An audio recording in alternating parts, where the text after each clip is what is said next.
Anayong Hashim Nika. Thank you very much for having me up again. So I'm going to speak about reading groups changing lives. When reading groups began in the UK, well, when reading groups began through libraries in an organised way in the UK about 15 or so years ago, one of the big things was that it was for people to come together and talk about reading, but not for an academic purpose, not for a reason, just to have pleasure, certainly not to change people's lives. However, reading groups do change people's lives in a number of ways, and what I'm going to speak about now is 10 projects, 10 different models of reading groups that I think have changed lives from babies to older people. But I wanted to start with, so I've been thinking a lot after yesterday about reading and how it affects us, and there was a debate going on yesterday about reading and perhaps how it creates empathy. And I was today I was walking around one of the palaces in the National Folk Museum this morning, and I found this lovely book called Long, Long Time Ago, which is Korean folk tales. And I bought this because I'm going to read it to my daughter when I get home, one each night, and then we're going to talk about a bit about my trip out here, but also about what the stories mean to her and to me. But I thought the introduction, don't worry, I'm not going to read you a folk tale. The introduction, the first paragraph of the introduction, I thought was really interesting and sort of reflects a lot of the things that we've been talking about these 2 days, but also about what I think reading groups do for people. So I just wanted to read you the first bit. From the times immemorial, folk tales and stories have delighted children everywhere. Children are most happy when they are listening to stories into sleep and living the stories in their dreams. Sometimes the stories make them feel happy, sometimes sad, weak or strong, scared or brave, but mostly the stories make them grow. Children who read lots of stories can learn how to behave. What is more important, how to dream, how to make their dreams come true, and how to sympathise with others.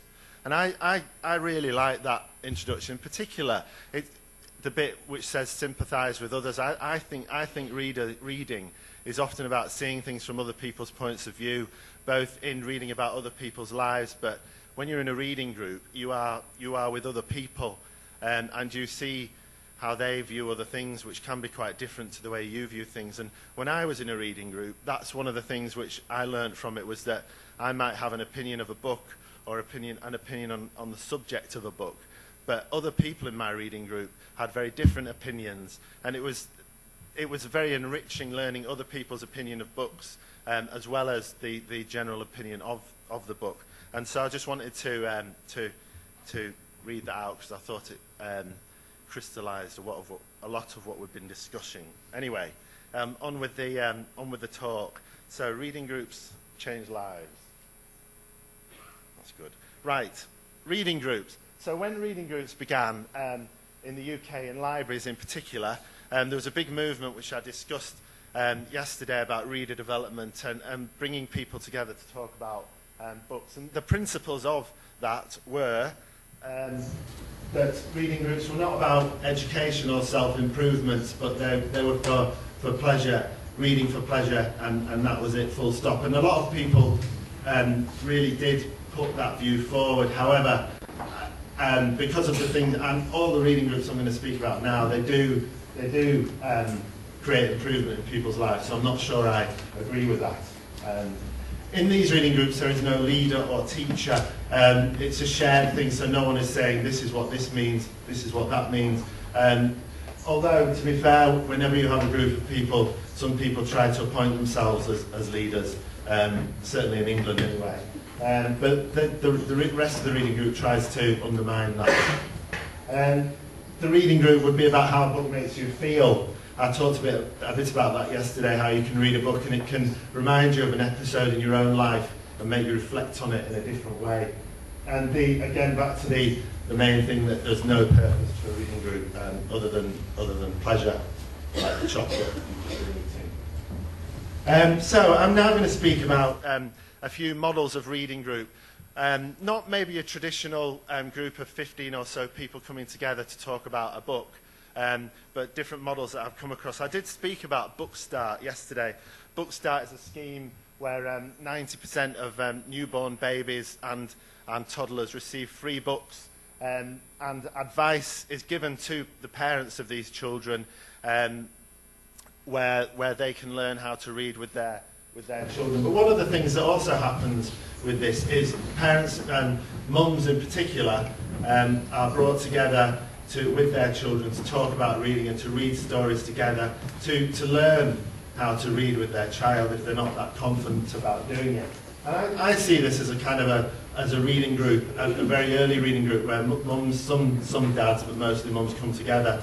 And this I think is a really important thing because it changes lives in that parents learn how to read with their children. But also, my wife went to one of these groups when our daughter was tiny, and I was working away quite a lot, and she was vulnerable because she was on her own in the home with our baby, and a lot of young mothers are often alone with a baby and need other adults to talk to. I remember my wife saying that she particularly enjoyed the Book Start reading group she went to because she had adults to talk to about similar things that were happening in the upbringing of our child. And so I think the Book Start reading groups, where it was kind of like a mother and baby group, but with the theme of books, was a wonderful start for both of them really in their lives. And I see that as a reading group model that did change lives.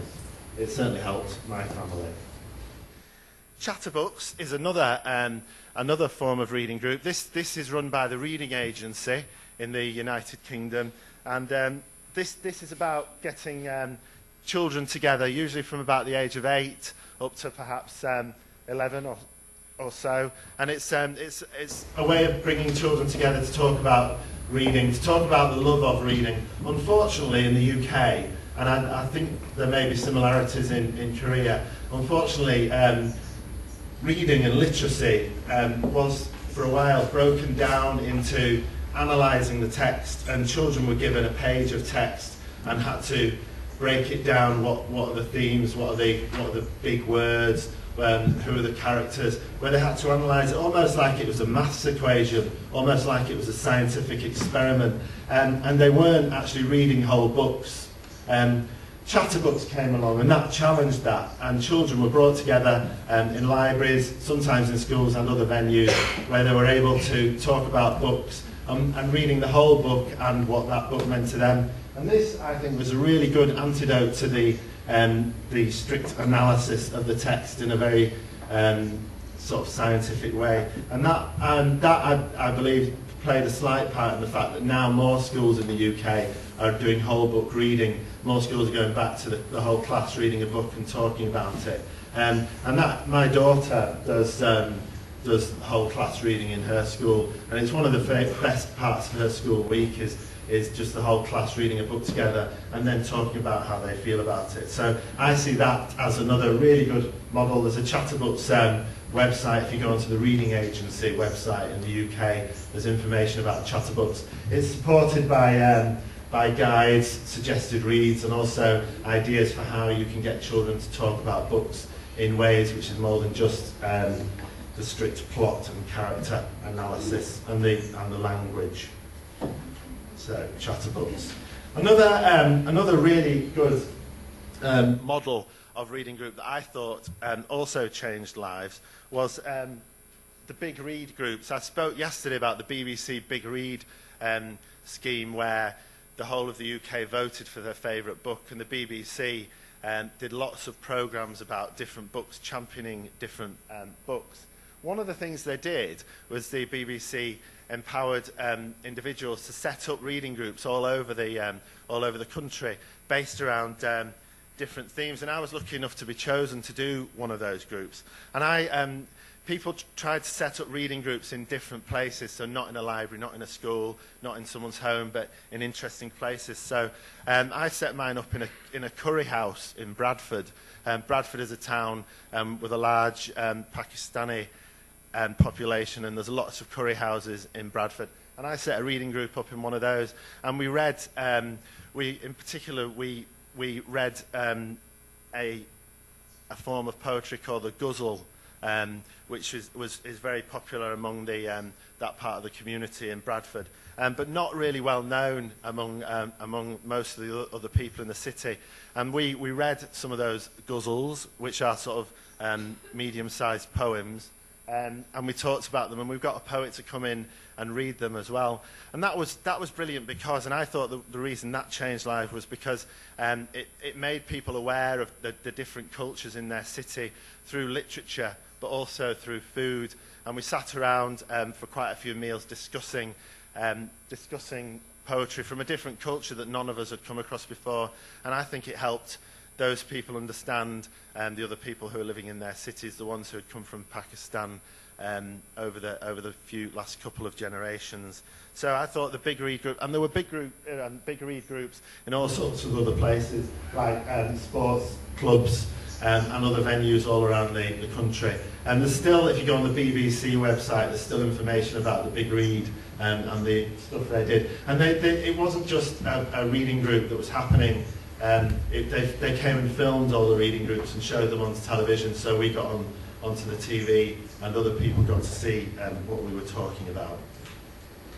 One City, One Read is a popular model that I believe, I might be wrong, began in Seattle, but I could be wrong, in America. That's come into the UK quite a lot and spread around the world. And it's just, the idea is to get a whole city reading one book. And discussing it in large and small groups and trying to get the media to support it. I've been involved in there was a very good one in Liverpool where lots of different people around the city read the same book and discussed it. Fortunately, a publisher donated 10,000 copies of the book so that lots of people in the city could get the book for free. But I thought it was a really good way of a huge reading group across a whole city, where people on the bus would realise the person next to them was reading the same book and would start up a conversation about it. People would talk about it in their homes, in their staff rooms, at their workplaces. And because it was supported by the media, it had a higher profile. So it promoted reading generally, but it also got strangers talking to each other on public transport and other places about reading. And I think as a model of a reading group, that's very ambitious and very exciting as well. So that's the One City model. I spoke a little about the 6-book challenge also yesterday. The 6-book challenge is, if you weren't here yesterday, is a challenge for adults to try to read 6 books. It's aimed at the 1 in 6 people and adults in the UK who struggle with literacy. And one of the ways that the 6-book challenge challenged people to read books was to get them to come together, often in their workplaces, in the staff room after work, in places where they are more comfortable, like there were reading groups in pubs, based around the 6-book challenge. And it was just a way of getting people to talk about books. Many people in the UK would not go and join a reading group because they would be terrified of going into a library or a bookshop and talking about books. I certainly would have been until about the age of 30. And many people like that. So they tried to create book groups through the 6-book challenge in places where people are comfortable, so such as pubs and the workplace. And the sort of books they're reading as well, perhaps the kind of books that Kathy has been talking about, the quick read books which aren't too intimidating to get people started with reading. And I think that is another good model. I suppose the idea behind that is creating a reading group in a place where people are comfortable, not making them walk over the threshold into a place where they don't feel comfortable, such as a bookshop or a library. I also, I'll move on to the next one. The next one is the Premier League Reading Stars model, which I did mention in depth yesterday, so I won't go on too much about it. But The thing I like about the Premier League Reading Stars model is the Premier League Reading Stars is a partnership between the National Literacy Trust and the Premier League, or the EPL in England, and it's getting, in the model that I want to cite now, it was particularly getting families to read together. I've spoken about my wife and my daughter going to reading groups when she was a baby or a very young child. These reading groups were aimed at children who are aged about 9, 10 or 11 years old and an adult, and 10 pairs, so 10 children and 10 adults were invited to go to a library together to discuss books that had been recommended by footballers. That was good because it's quite hard to attract dads to come to these sorts of events, men to come to these sort of events. It's usually the mother in England who comes to these sorts of groups and activities. It was quite, because of the football theme, more dads came to it. And so it became a reading group of adults and children talking about reading together. I think the effective thing about that was it was as much discussing the books together in the library in a book group format, but also what I thought was effective was it gave the child and the adult a model of how to talk about reading together, so that when they were at home they may read a newspaper or a magazine and be more able to talk about it together, because unfortunately many houses in the UK just don't have reading material in them, and this is a way of combating that. It's quite shocking to think there are, I think it's 1 in 10 houses in the UK don't have books in them. It's just unbelievable really for me, but it is the case, and we know it's the case. So I think that's quite a good way of trying to get more reading material into homes through the reading group model. Right. Prison, one thing that I haven't talked about in much, well, I haven't talked about yet, is the prison reading group recording book groups. One of the big problems with men, well, most of the people in prison are men in the UK, is when the men come out of prison, they may not have seen their children for 18 months, several years, and it's really important for someone who is leaving prison, if they want to get back into living a good life and integrating with society, as well as to have a job, is to have a good relationship with their children. So one of the things that happens in prison is prisoners join reading groups where they sit and work together and they learn, and they are taught how to read to children. They're taught how to read interestingly, to make up funny voices, and they're taught not to be absolutely terrified of reading a book. As Kathy has said in some of her talks, that there is a big link between criminality and low literacy. So in these reading groups, men are brought together and they read children's stories to each other to build the confidence up, so that they can then go home and read books to their children. They also record stories. I think this is a wonderful model. They record stories and then send them to their children so their child can hear them reading a bedtime story at night time. I think that's a wonderful thing, and I've worked in several prisons where this has been really important to men who are worried about going home when they come out of prison. They're worried about going to how to form a new bond with their children when they leave prison. And I know that many of these men find that this reading group scheme of reading and recording stories for their children through a reading group model is a way that gives them confidence about, well, for a start, what will they talk to their child about when they come out of prison? They could talk about books, they could talk about the stories that they've read to them, and I think this is a wonderful model that clearly changes lives. Right, the last slide that I'm going to talk about in this session is The Reader. The Reader began in the UK about 15, maybe 16 years ago. It's a magazine which has sort of grown. It began as a magazine, and then it grew into a very passionate sort of crusade to use reading to help people who are struggling in different ways in their lives. So the Reader, they run many schemes. They set up reading groups and they target people, perhaps people in hospital or in clinics. So they run reading groups for people who are clinically depressed. They talk to doctors and hospitals and try and gather groups of people who are depressed, and they try and read books which will help lift the spirits. I spoke yesterday about books on prescription. This is kind of an extension of that, where you bring people together who may have the same ailment, and they read a book together and they talk about that book together. And that is a part of their care, as well as the drugs that they'll be taking, as well as the psychotherapy.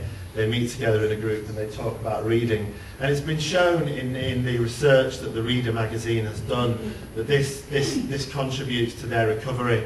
I've had friends who've been depressed and in mental hospitals, really struggling, and a very close friend of mine who wanted and tried to kill himself, and part of his recovery was reading. He loved cycling, and reading about cycling gave him some sort of way of re-engaging with life and wanting to live. And then I really believe that scheme is a good idea. And also the Reader work in hospitals with people who are recovering from illnesses, and they find books to read with people to get them talking again, get them confident. If someone's been in hospital for a few months, they may have lost the confidence to engage socially. So they've set up reading groups in hospitals to help people become more confident in that way. And also another group that the Reader target is people with English as a second language, and they try and read books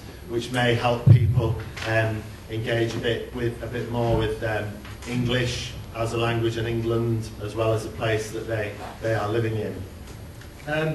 I suppose the common theme amongst all these things is not that reading groups are just for the sake of reading. Reading groups can, as you've seen by these slides that I've shown, reading groups can change lives in amazing ways if targeted and led by passionate individuals. I think a lot of it does come down to what I said. In this, it is about empathy. It's reading and talking about reading together in the same way that I did when I joined a reading group. It's about seeing things from other people's points of view, maybe not just your own point of view. And that's why I wanted to call this session Reading Groups Change Lives. And thank you very much for listening.